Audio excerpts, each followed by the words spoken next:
things went a totally normal day, moving into a new place, working a summer job, maybe traveling, suddenly twists into a real-life horror story. So today, we're going to break down 4 true stories to see if we can find the patterns, the anatomy of these terrifying encounters. Okay, let's get into it. This line right here from one of the stories, it just perfectly captures that moment, doesn't it?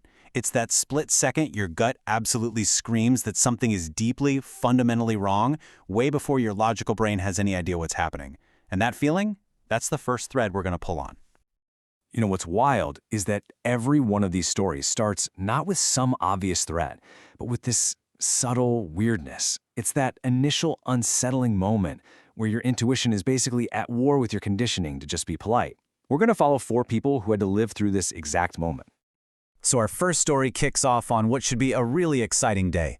A guy has just moved into a new house. He's totally wiped, he's vulnerable, he's in a brand new space. And that's when the doorbell rings, late at night. Next up, we're heading to a place you'd never expect this kind of thing, a Chuck E. Cheese. An employee is inside the mascot suit, right, surrounded by kids having fun. But then he notices these 2 adults just following him, staring. The sheer strangeness of being stalked while you're literally invisible inside a giant cartoon character just adds this whole surreal layer of fear. Our third story centers on an 11-year-old girl. She gets separated from her friends for just a moment at this big park, and she ducks into an empty painting shop to get out of the heat. The only other person in there, a lone old man. And for our last story, this one taps into that very specific anxiety so many of us have about traveling alone. A young woman is on a really long overnight journey, multiple layovers, and she looks over and sees a man in the terminal just pointing his phone right at her, filming. And her trip has barely even started. And this is where it gets really interesting, right? This is the common thread. Just look at these phrases, pulled right from their own words. The situations were all completely different, but every single one of them had the exact same immediate gut reaction. It's that primal feeling, that unnerving aura, the alarms screaming at them that this is not normal and this is not safe. Okay, so you've got this gut feeling. Now what? Well, what happens next is absolutely crucial. That feeling gets put to the test when the aggressor makes their move. This is the moment they just shatter some kind of social or physical boundary, and it turns a creepy feeling into a very, very real threat. Let's break down how things went from unsettling to downright dangerous. Just look at this breakdown.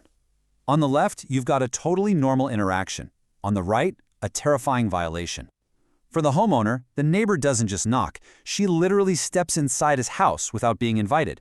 For the mascot, the couple doesn't just ask a question, they physically block his only way out. For the 11-year-old girl, the man doesn't just offer help. He grabs her and pulls her into an alley. In every single case, a safe space is breached, and in that instant, everything changes. And the traveler story, it is just a masterclass in this terrifying escalation. I mean, it starts with filming from a distance in a crowded terminal. Okay, creepy.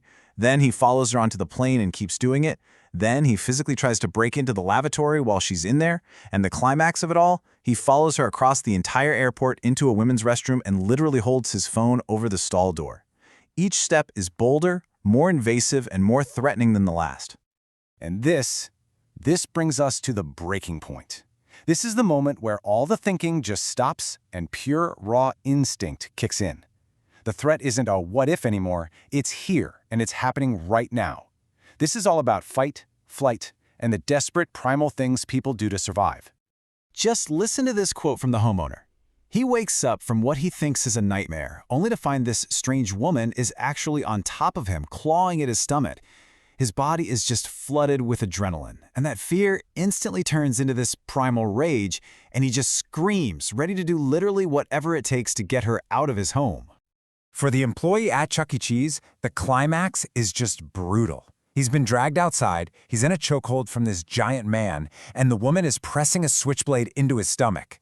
A coworker finally opens the door but just freezes, completely stunned. And in that moment of pure desperation, all he can scream is a plea, not for his own life, but for his coworker to just give them what they want so they'll finally leave him alone.